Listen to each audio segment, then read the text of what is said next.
Fam, it is day 4, the last day in this Well at Work series, and I want to thank you so much for being here with me. Today, we are talking about being blackety black in the workplace, and I'm hearing a lot of dogs outside. Let me just close my window, see if that helps with the sound. So, this one is called Being Blackety Black, and before we get into it, I want to start in a place that is older than policy. Okay. Today, we're talking more from a place of spirit. I've been talking to you about a lot of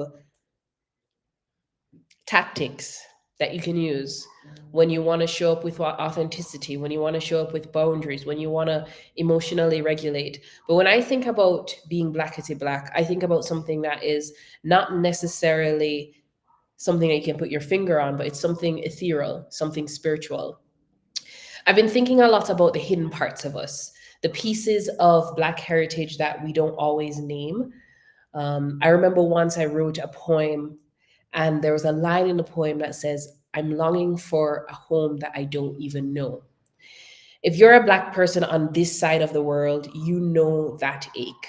There is a history of displacement, um, of our lineages being disrupted, of stolen sacred things that is running through our bloodline.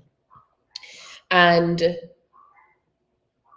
yet we are here. We're not just surviving, we're thriving, we're full, we're free, and we're pushing the boundaries of what that freedom looks for us and what we expect of that freedom. One of the things that I appreciate about being a Black person is our awareness of an ancestral lineage. We in Jamaica often talk about Nanny of the Maroons, who helped to lead the war that freed slaves, or at least created a territory of of freed Black people, of freed African people, and of freed Indigenous people in a time when they were being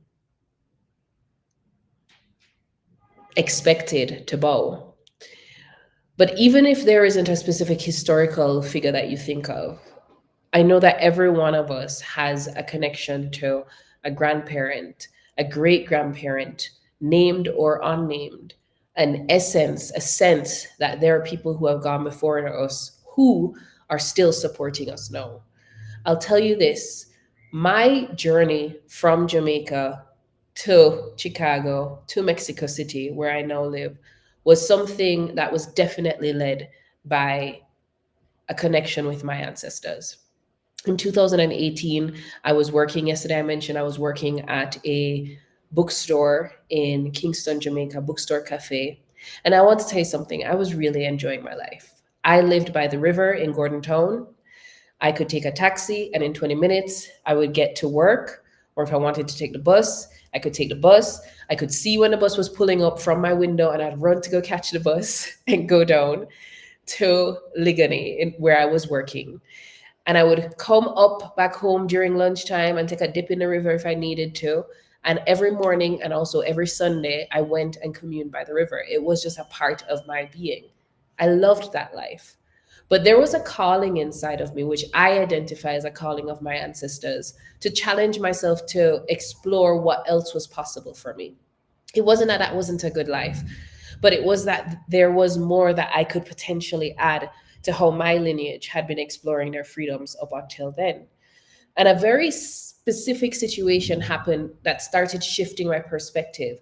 Now, to give you some context, this would have been sometime after I already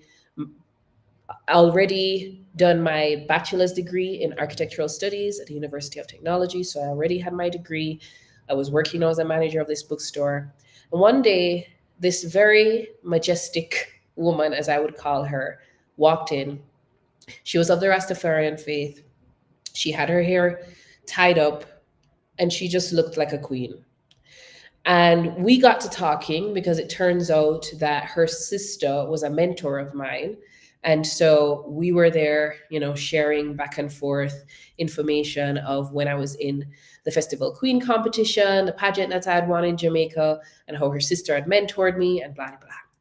Out of the blue, she mentioned to me that she was only visiting Jamaica right now to come and pick up her daughter because she had won a residency at some popular university in the States. I can't remember the name right now, but there was a particular occurrence that happened one day when she was in the library that she felt she needed to share with me. And I'm not sure why she felt that, but it did change my life. She told me she was walking in the library and she just felt energetically pulled to a particular section and then to a particular book, which she took off of the shelf and opened. And in this book, she found a story of, I want to believe the name is Henrietta, but I need to remember, I need to look it up. But of a woman who had been a slave, a black woman who had been a slave, who would have been the first black woman in the United States to gain a PhD. And this woman had been a slave. She had, I think, almost a dozen children, but she did what she needed to do to get a PhD. Now, I understand that educational accomplishments are not the goal of every single one of us. But we all can agree that an educational accomplishment of that level, especially for someone who had been treated as less than human, is something magnificent. This woman who came to visit me in the bookstore, she also told me about how she was starting to have relationship with her ancestors, and she encouraged me to do the same. There was something about that story that really struck me. And one of the questions that came up in my mind was, am I doing the best I can with the freedoms that my ancestors have bestowed upon me? You see, the woman who came before me, the black woman who came before me in my lineage, as someone who grew up in Jamaica, they had to push through so much. I think of my mother, I think of my grandmothers, I think of the great grands that I don't even have true stories of, but they would have won so many internal and external battles to come to a place where I could be free enough to get tattoos and to be living in a little cottage by the river and to be enjoying my life. So I would go to the river every Sunday religiously, and I would sit and I would ask, am I doing the most I can with the freedoms that I have been given? And I felt like the response was no in my particular case. I felt like there was more that I could explore when it came to my education. And at that time, I wanted to, and I had been interested in applying for a master's degree in Chicago, which I did, inspired by those times by the river. I used to also sit by the river and just feel guidance in so many different areas of my life. So when I talk about being Blackity Black, I don't just mean the colors we wear or how we do our hair or how expressive we are on the outside, which thank God we are, filled with joy and excitement. What I do mean is more than anything, the actual spiritual technology that we have access to, which many other people struggle to have access to, and which is why they try to subjugate us. So today is a little bit less tips and tricks. Today is going to be a little bit more my heart to yours. When I was sitting down thinking about the notes, and I do have my notes, don't get me wrong, I do have my notes. But when I was thinking about it, I thought, I want to make sure that I make space for spirit in this, because this is exactly why I do what I do. I don't do what I do just because I think you need to be the best at your job for vain reasons. I do what I do for Black and Caribbean women because I really do believe that there's a special place that we have in the role of the success of people of our own race and truly the success of humanity in general. And I'm bold enough to say that. For those of you who don't know me, and before we get into the meat of today's matter, the meat of the matter today, my name is Chereese La-Vonne. I am a public speaking coach for change makers. And in this series, Well at Work, I'm specifically talking to Black and Caribbean women about how you can show up as your best self in the workplace, making you promotion ready without losing the best of yourself. So how can you stay well while at work?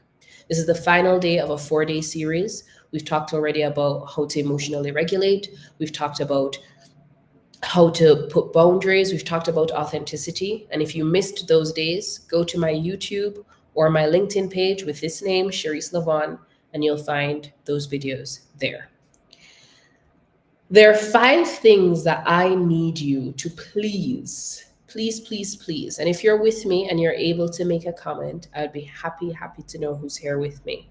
So if you just want to put in a comment, Black Queen or whatever, hey Chereese, hi, let me know so I know who's here with me. There are 5 foundational principles that I'm going to ask you to adopt, even if it's just for the duration of this video or this series or this stream. You can throw them out afterwards. But if anything that I'm going to say is going to make sense to you, then these are some things that you may want to take on. Number 1, you're not here just to work. Your existence is not based on your productivity in a capitalistic society. Your existence is based on the way you be. Number 2, nobody no more than you. Nobody is above you. Titles are logistics. So the position that you have at work is about how do we organize for efficiency, not how do we organize to determine who has more worth in this space. 3, wholeness over performance. There is no success if you leave a bit of yourself behind. Your mind, your body, your emotions, your spirit, and your energy all get a seat. Number 4, you're not here to be a part of the status quo. You shift shit. You shift the culture. You may do it elegantly, you may do it safely, but you do it unmistakably. And number 5, which is the one that we're really rooting into today, is you are backed by source. The supernatural is your normal. So before we dive in, I want to just remind you that I have a new offer, a new public speaking offer. It goes a little bit beyond just public speaking to include communication, confidence, and also intuitive guidance. But it's called Sweet Speech. It's specifically for Black and Caribbean women in corporate contexts who want to gain the skills that they need to elevate in their careers. I have 6 spots that are available for September. If you're interested in knowing more about that, you can DM me or comment the word speech, and I will let you know how we can work together. Or you can book a call with me using the link that you see on the screen, bit.ly/30 minutes with Chereese. Sweet Speech is not just about career advancement that costs your soul. It's really about mindset, emotional intelligence, how to architect your messages, how to deliver your messages, and how to embody all that it means to be a successful leader in the workplace. So, just a reminder as we get into today's session, we are now at day 4 of the Well at Work series. We're talking about being Blackity Black in the workplace, why it matters, and what you need to know about being in whitewash spaces. So, what does it mean to be Blackity Black at work? For me, when I say I'm Blackity Black, what it means is I have an aligned expression of my identity, my values, and my cultural intelligence that comes from my heritage without apology. And it also doesn't have to be spectacle. Now, if it's spectacle, cool, but without apology. Being Blackity Black to me means that my choices are led from a place of soul. And it's my choices come in a way that protects my energy and also expands my impact. And being Blackity Black also means that I have a power to collaborate, which elevates the room. And I know this. I bring elevates the room, it elevates the outcomes. And when I am fully present, things shift. And when I say fully present, I mean I'm bringing all of me and my ancestor them, me and my granny them into every space. Tell me that's not going to be powerful. What I think being Blackity Black is not, it's not necessarily being performative for the sake of trying to prove your worth. Um, it's not over explaining, and it's not trying to carry DEI on your back. So I'm not saying that you need to take up the whole responsibility of a space, being compliant with DEI. I also think that being Blackity Black is definitely not masking yourself until you're numb. The reason why it matters for us to consider how do we show up in our fullness as Black and Caribbean women is because, well, for our own sake, there's a benefit, but also for the spaces that we work in. According to the Boston Consulting Group in 2018, they said that firms with more diverse leadership see significantly higher innovation revenue. So your diversity matters. You showing up in your expression matters. When we talk about higher innovation and revenue, we're talking about new products, new services, new money. The fact of the matter is that diverse teams outperform on fresh solutions. McKinsey, in their writing Diversity Wins, says that companies in the top quartile for ethnic or cultural diversity are more likely to outperform on profitability. Interesting. The translation is that honoring your difference is a business strategy. And in the Harvard Business Review, they said that for Black professionals, code switching may help with short term survival, but it will tax you cognitively and emotionally. It will undermine your belonging, and it also limits innovation. So you cannot show up as your best self if you're consistently in a state of code switching. Now, a note on code switching. I like to think of code switching as I like to think of code switching as comparable to being bilingual. Okay. I speak Spanish. I also speak English. I also speak Jamaican Patois, or the Jamaican language. Depending on who you talk to, they call it different things. In different contexts, of course, depending on who I'm talking to, I'm going to speak a different one. I think it's the very same thing with code switching. What is different, however, is if in code switching, I end up losing some of my authenticity. Now, again, this is a tricky thing, or this is something that we have to be wise about. Or authenticity doesn't mean that everybody needs to know everything about us. That is not necessarily what it means to be authentic. But it does mean that the decisions that we make are aligned so that we have internal coherence. So what you decide to do or say, whether code switching or not, is coherent with your own self. And that's something I just want you to be cognizant of.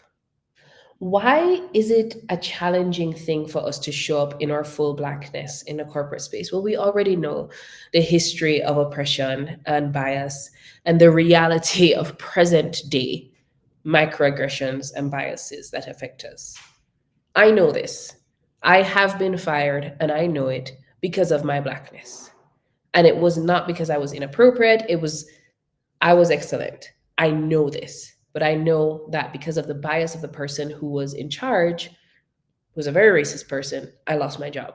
So I understand that even this idea is something that we're talking about with a lot of sensitivity, with wisdom, and something that I've repeated many times in this series is we want to be wise as a serpent, harmless as a dove.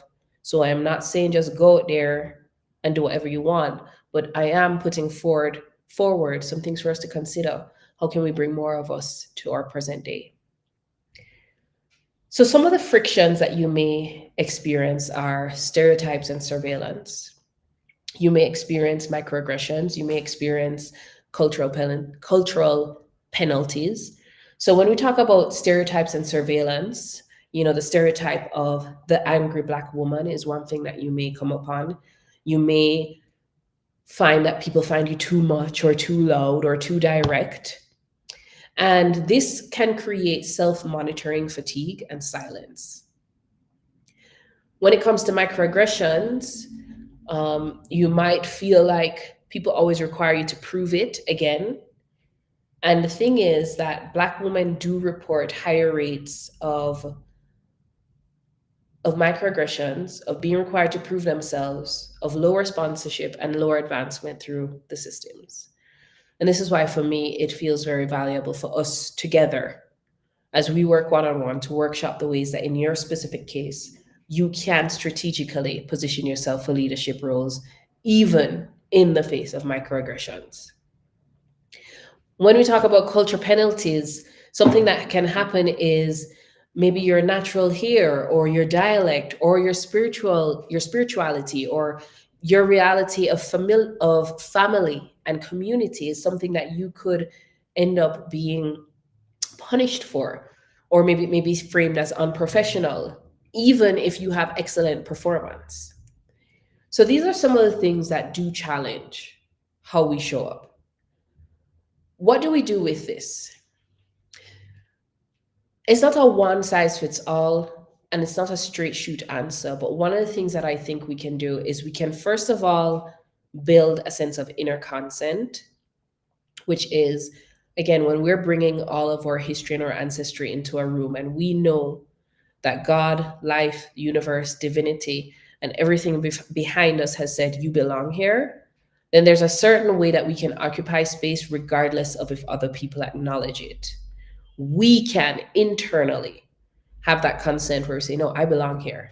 I know that. And I don't need your validation to determine that. We can also practice collaboration that is boundary forward. So we can know how to have clear asks, we can have clear no's, and we can have clear or generous yeses. Another thing that we can do is we can shift from trying to explain ourselves to simply stating. More direct communication, short sentences, present tense, calm confidence. And we can also normalize in our experience things like rest, ritual, and regeneration, which oftentimes are completely obliterated from the capitalist space. I studied architecture. I've actually never worked in the architectural field. And it was because rest, ritual, regulation is extremely important to me. And there is a culture that exists in too many architectural firms of overexertion. Just never worked for me. And so that was why I never specifically went into that field. But there are ways that even you, in whatever field you are, can create these habits as a part of your professional tools and not guilty pleasures. We want to start thinking of rest, ritual, and regulation as professional tools for sustainability over time. They're not guilty pleasures.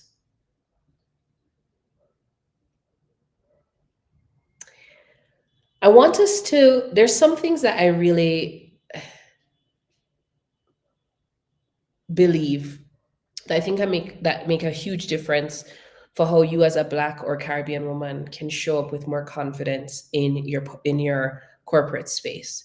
One thing you're going to need to do is you're going to need to be able to tune into the supernatural as your new normal and tune out of the noise of what other people are doing or how they're doing it.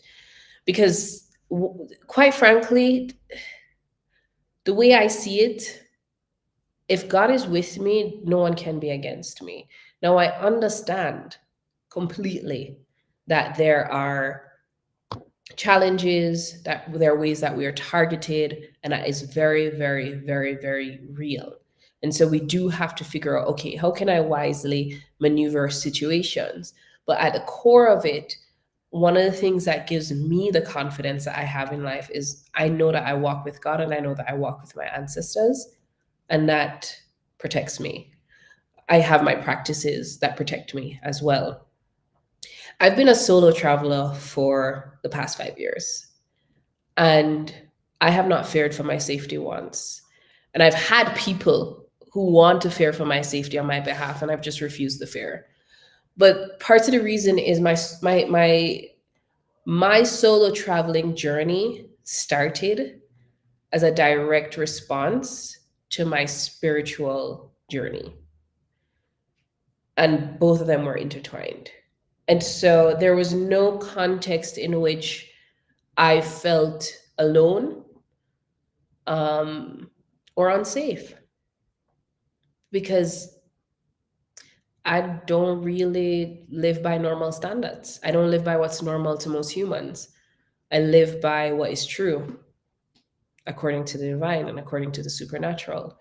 And so, in today's session, one of the things that I really want you to leave with is more than the, okay, how can I show up in the workspace and strategically say this or say that to do my boundaries, to do my emotional regulation, da, da, da.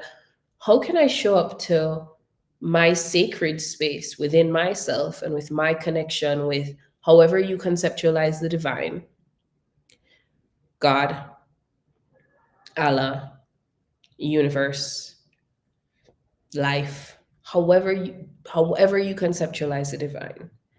How can I make that be the thing that is at the center of every choice I make? Because again, remember, one of the foundational principles that I have is that you are not here to work, it's about how you be. And so essentially, I know between me and God what my purpose is my purpose is on this earth. And as I execute that purpose, I am consistently in a co creative relationship with the divine for that purpose to come to pass. That's one. What that means is instead of living according to the limitations that people may try to impose on me, which are illusionary, I like to say I live in the slipstream. That's what I tell myself. I occupy the slipstream. That is that momentum, glide, whatever that may seem to go against the grain, that goes against the hustle, that's where I occupy. And ways that I allow myself to be in alignment with the slipstream has to do with prayer, with meditation, with rituals, which if you're someone who does not have your spiritual rituals as a part of your life, just sit down, set up an altar, light a candle, ask God and your ancestors for guidance, trust and believe it will come. Also ask for protection from any energy that is not beneficial to you as well.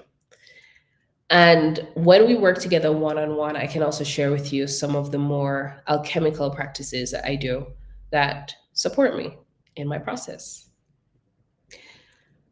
Something else that I want you to understand. So one is that you exist in a slipstream. Okay. The second thing that I want you to understand is that there's an energetic imprint that you carry everywhere you go. And that energetic imprint is often more valuable than you may realize. Um, every room that you walk into, you get the opportunity to simply align your energy. So even if you don't know all the perfect things to say, or I intend for clarity, I'm walking in with dignity and creative flow. I will not absorb chaos. Cloak yourself, walk in, things will flow differently. And the third thing I want you to be aware of is that boundaries, the boundaries you have around your wellness are not walls, they're actually an irrigation system.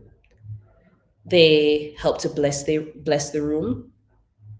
One of the things that I like to think about, like even when I think about how I'm pricing my services to my clients or what I'm willing to receive for a freelance offer, I genuinely think, okay, if I'm going to show up in integrity and offer to you the value that I've promised, what do I really need to be able to do that?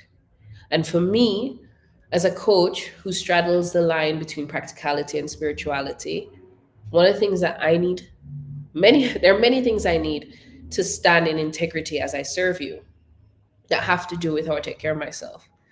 The things that I need are my quiet time in the morning to be able to download, my yoga sessions to align my body, my healthy food to make sure that my body is working in tandem with my energy systems. I have the ultimate energy for you. my opportunities and time to be in loving relationship with others, which energize me. So all of that gets factored into the boundaries I put around my time, my energy, and my finances in order to be able to show up. And so as you are in a corporate space and you may feel like there's scope creep or like people are expecting so much of you, we can work together to decide exactly how you communicate what you need to communicate to your team. But at least internally, I want you to be able to understand that the best value that you can give that space is going to come from the best version of you. The version of you that is rested, is healthy, is happy, and at peace. You are better for the team if you are well in yourself. So, talking about scope creep, there is something that I would love to add here because it can happen a lot of time where I find this especially in smaller organizations where there's a lot that needs to get done. And so we're trying to make use of all the employees that are there. You may end up with jobs that you just don't have the capacity to do. When something else gets dropped on you, I want you to be able to say this. This is a practical thing you can say. You know what? I'm really happy to help. In order to do this, I will need to drop X. In order to do what you're asking me, I'll need to drop X. Which do you prefer I prioritize? Instead of you absorbing all of the burden of someone's faulty administration, put it in front of everyone and say, okay, how are we going to do this? Another thing that I think can work is, let's talk about someone stealing your idea. So this is me actually giving you some practical tips.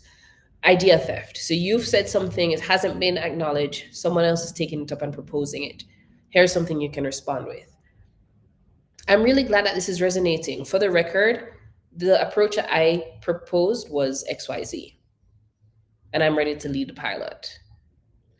So thank them for resonating with what you've already proposed. One more thing, when it comes to feeling like someone is disrespecting you, and it could be, because of the biases, because of the microaggressions, but you still need to and you want to excel in your work. If you feel like there's low grade disrespect, one of the things that I would encourage, and again, this depends on the context, but you can say something like, I would really like to be in partnership with you. When you say things like that, it makes me feel like I can't trust you. And I think that gets in the way of the work. Can we course correct here in order to be more respectful to each other? Simple. Standing up for yourself, advocating for yourself, because remember, nobody no more than you. No one is above you. I want to remind you, and actually, I would really love to know if any of what I've been sharing today is resonating, or if it's not, or if you'd add something. In the comments, please let me know what you would add or what you're taking away with you, what resonates with you, and also let me know if you've experienced some of the challenges that comes with being a Black person in a corporate space. A quick reset for anybody who's just joining. This is day 4, which is our final session in the Well at Work series. We're talking about being Blackity Black at the workspace. And if this is landing and you're ready to scale your voice and your impact, I have one-on-one spaces, 6 one-on-one spaces available in my program called Sweet Speech. It is a 6-month one-on-one coaching mentorship where we will walk together 1 module per month in order to elevate your communication skills and your confidence to help you land in the C-suite and beyond, to make you promotion ready at work without losing yourself. So Sweet Speech is divided into 5 categories. We have Sweet Clarity. This is where your ideas are clear and crisp and you know how to communicate with clarity. You move from bumbling and fumbling in meetings to expressing yourself in a way that everyone can latch on to. We go to Sweet Connection. This is where you build genuine rapport with your teammates for ultimate efficiency on your team. We go to sweet consciousness, where your communication is conscious of the culture at work and wider cultures, but also true to you. We move into sweet conviction, where your body language supports your message and you embody what you are. And then we have sweet confidence, which is where you radiate an energy of confidence before you even speak. All of this together comes together to make sweet speech, which is you're able to elevate yourself in your career using the power of your word. We work one on one together. I give you targeted monthly assignments to make sure that you are getting the information that you need to. We do role play conversations with workplace conversations. You can bring actual scenarios to our sessions that we can workshop together, and I can support you to create communications, verbal or written, to actually communicate with your team. And we work together also to make sure that everything that you do is done in a way that feels integrated and with integrity. So, family, wow, we did it. 4 days. 4 days, we regulated our emotions, we built our boundaries, we practiced authenticity, and we showed up as our Blackity Black selves. And that is, we are spirit led while we also work from strategy. Remember that you are someone who has a lot of energy and value to give. You exist in the slipstream. You want to move through spaces as wise as a serpent, but harmless as a dove. And if you're ready to take your next season at work um, higher, comment the word speech or book a call with me using bit.ly/30 minutes with Chereese. It's written on the screen right below my name. If this resonated with you, I would love to hear from you. Thank you, thank you, thank you so much for being here. Until the next time, you can feel free to consume other valuable content on my YouTube page, on the Chereese La-Vonne, or also on my LinkedIn page. I do over there have a newsletter called Speak from the Soul, which is communication strategies for Black women. Lots of love, in love and peace. Signing out, Coach Chereese. Hasta luego. Bye.